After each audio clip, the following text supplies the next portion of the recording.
হলো আবার গৌরীর বাড়ি, এটা হলো আবার প্রথম ভিডিওতে এনে ফেলেছি। এবার ওরা তো এই যে রোদে ঘুরতে ঘুরতে অনেক অনেক ওরা করে ফেলেছে, মুখ কালো করে ফেলেছে। এবার আমাদের ভিডিওটা দেখতে থাকো। বড় গামলা নেবো, তারপর হলো স্নান করাবো, এটুকুই। জল এবার আমি ওদের মুখে ফেসিয়াল করে তারপর স্নান করাবো। এই যে দেখো ওদের মুখগুলো একদম কালো হয়ে গেছে, দেখেছো?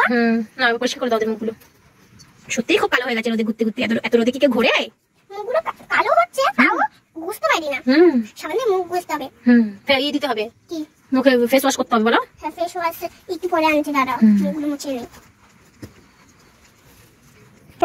ধবধবে সাদা হয়ে গেছে না সানভি?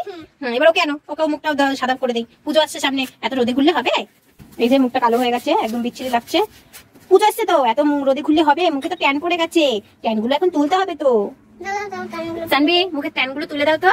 ঠিক আছে, তুই চুপচাপ করে কিন্তু বসে থাকবি। হ্যাঁ, নাহলে কিন্তু খুব মারবো।